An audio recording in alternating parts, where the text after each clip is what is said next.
सोई हुई राजकुमारी, sleeping beauty fairy tale इन हिंदी।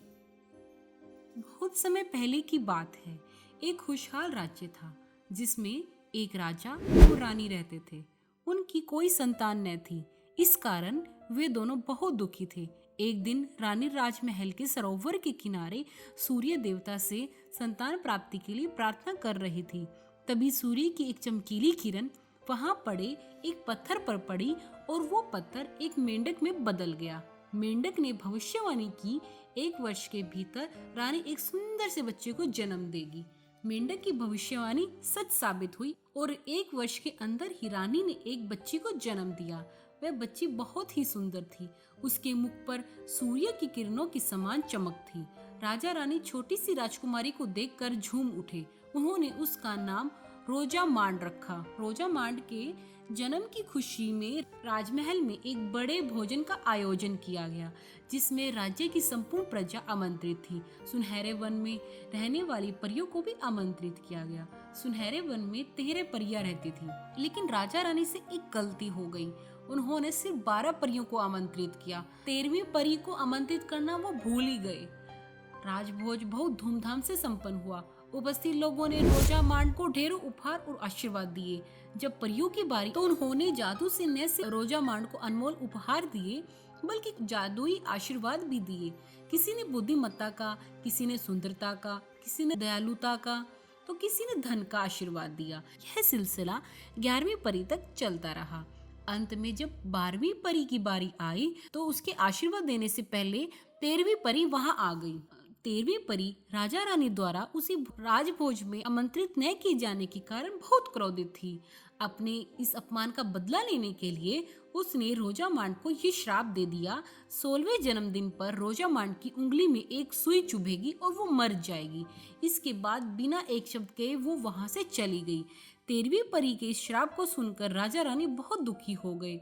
दोनों ने परियों से इसे समाप्त करने का निवेदन किया, लेकिन परियों ने उन्हें बताया कि दिया गया श्राप पूर्णतः समाप्त नहीं किया जा सकता।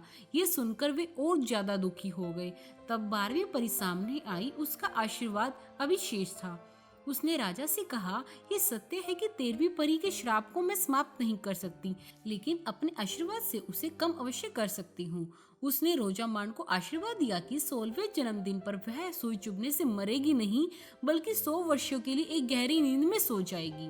राजा ने 12वीं परी को धन्यवाद दिया, लेकिन रानी अभी भी उदास थी।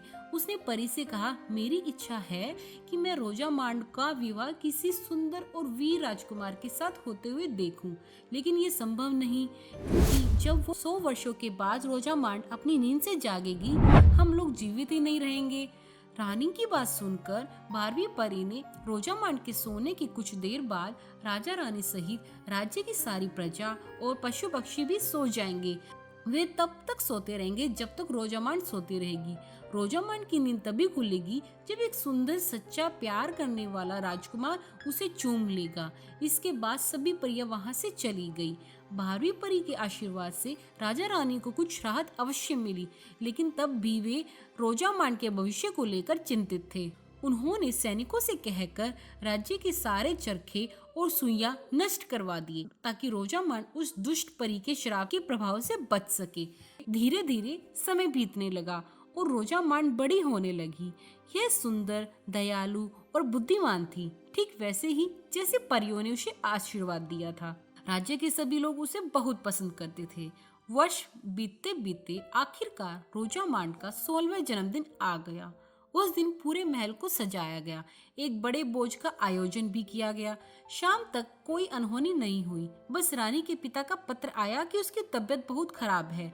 राजा रानी अपनी विश्वास पात्र दासी डायना को रोजामांड का ध्यान रखने की हिदायत देकर रानी के पिता को देखने उनके राज्य चले गए। शाम का समय था। डायना रसोई में काम कर रही थी। डायना को व्यस्त देख रोजामांड महल के बगीचे में आ गई और खेलने लगी। खेलते खेलते उसकी दृष्टि एक फूल पर पड़ी। बहुत ही सुंदर सुनहरी तितली उस पर बैठी थी। उस तितली को देखकर वह मोहित हो गई और उसे पकड़ने के लिए पीछे पीछे भागी।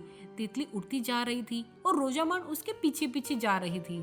अंत में वह तितली एक पुराने ऊंची मीनार में घुस गई। रोजामान भी उसके पीछे उस मीनार के अंदर चली गई। उस मीनार में गोलाकार सीढ़ियां बनी हुई थी। तितली का पीछा करते करते रोजामान सीढ़ियां चढ़ने लगी। चढ़ते चढ़ते वह मीनार के सबसे ऊपरी हिस्से पर पहुंच गई। वहाँ एक छोटा सा कमरा बना हुआ था। उस कमरे में प्रवेश करने पर उसने देखा कि एक बूढ़ी औरत चरखा चला रही है। रोजामान ने अपने जीवन में कभी चरखा नहीं देखा था। उसने जिज्ञासावश बूढ़ी औरत से पूछा, ये तुम क्या कर रही हो? मैं चरखा काट रही हूँ, बूढ़ी औरत ने उत्तर दिया। वह बूढ़ी औरत और कोई नहीं बल्कि दुष्ट परी थी। उसने रोजामान को चरखा चलाने के लिए उकसाया। रोजामान ने भी उत्सुकतावश उसकी बात मान ली, लेकिन जैसे ही उसने चरखा चलाया, एक नुकीली सुई उसकी उंगली में आ घुसी और वह वहीं गिर पड़ी और गहरी नींद में सो गई। उधर जब राजा रानी महल वापस लौटे तो उन्होंने डायना से रोजामान के बारे में पूछा। डायना कोई उत्तर नहीं दे पाई। राजा ने सभी सैनिकों को रोजामान को खोजने का आदेश दे दिया। वे स्वयं भी रोजामान को खोजने लगे। पूरे महल की छानबीन की गई, लेकिन रोजामान कहीं नहीं मिली। महल के बाहर उसे खोजते खोजते वे लोग उस पुरानी मीनार में पहुंचे। वहां पहुंचकर उन्होंने रोजामान को चरखे के पास सोते हुए पाया। वे समझ गए कि दुष्ट परी का श्राप पूरा हो गया है। रानी दुख के मारे जोर जोर से रोने लगी।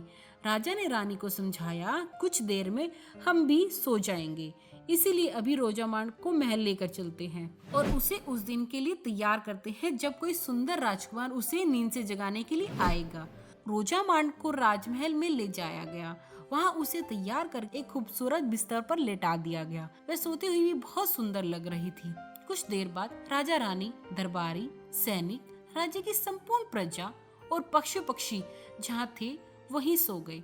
उसके सोने के कुछ बाद घनघोर काले बादल राज्य के ऊपर छा गए और पूरा राज्य अंधेरे में डूब गया। राज्य के चारों ओर घनी कंटीली जंगली झाड़ियां उग गई और वह राज्य उन झाड़ियों के पीछे छुप गया। समय बीतता चला गया और झाड़ियों के पीछे छुपा राज्य अतीत का हिस्सा बन गया। लेकिन उस सोए हुए राज्य और सुंदर राजकुमारी रोजामान की कहानियां दूर दूर के प्रदेशों में प्रसिद्ध थी। कई राजकुमार रोजामान को पाने की आशा में उस सोए हुए राज्य को ढूंढने आते, लेकिन उन कंटीली मजबूत झाड़ियों को पार करने में सफल नहीं हो पाते। अपनी इस राजकुमारों ने मौत के डर से वहां जाना छोड़ दिया। कुछ वर्षों बाद एक दिन इवान नाम के राजकुमार ने जब सोती हुई राजकुमारी की कहानी सुनी तो मन ही मन उसे प्रेम कर बैठा और उसने उस राज्य का पता लगाने का निश्चय किया। वह रोजामान को नींद से जगाना चाहता था, उस राज्य की खुशहाली फिर से वापस लाना चाहता था। वह उस राज्य के सामने पहुंचा। उस दिन रोजामान को सोए हुए 100 वर्ष पूर्ण हो चुके थे। राजकुमार ने राज्य के चारों ओर कंटीली झाड़ियों का जाल देखा, लेकिन वह बहुत बहादुर था। उसके तलवार से सारी झाड़ियां काट दी और राज्य में घुसने का रास्ता बना लिया। वह राज्य के अंदर पहुंचा। उसने देखा राज्य के द्वार पर उसने दरबारों को सोते हुए देखा। महल के अंदर राज दरबार में पहुंचने पर उसने राजा रानी को भी सोते हुए देखा। अंत में उस कमरे में पहुंचा जहां रोजामान सोई हुई थी। जब राजकुमार इवान ने रोजामान को देखा तो बस देखता ही रह गया। उसके मन में रोजामान के बारे में सुनकर जो प्रेम का बीज फूटा था वह और गहरा हो गया। उसने रोजामान के पास जाकर उसका हाथ अपने हाथों में ले लिया और उसे चूम लिया। उसके ऐसा करते ही दुष्ट परी का श्राप टूट गया और रोजामान नींद से बाहर आ गई। उसने अपनी आंखें खोली तो एक सुंदर राजकुमार को अपने सामने पाया। वह समझ गई कि वही सच्चा प्रेम करने वाला राजकुमार है। राजकुमार इवान ने रोजामान के समक्ष विवाह का प्रस्ताव रखा, जिसे उसने सहर्ष स्वीकार कर लिया। दोनों कमरे से बाहर निकलकर राज दरबार पहुंचे। वहां उन्होंने देखा कि राजा रानी और दरबारी नींद से जाग चुके थे। उन्होंने रोजामान और राजकुमार इवान का स्वागत किया। राजा रानी बहुत प्रसन्न थे।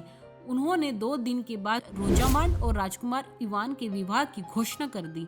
दूसरे दिन रानी और रोजामान महल के सरोवर के किनारे सूर्य देवता को धन्यवाद दे रहे थे। तभी अचानक सूर्य से एक आग का गोला निकला और दूर जंगल में बनी एक झोपड़ी पर जा गिरा। उसमें दुष्ट परी रहती थी। झोपड़ी के साथ दुष्ट परी भी जलकर मर गई।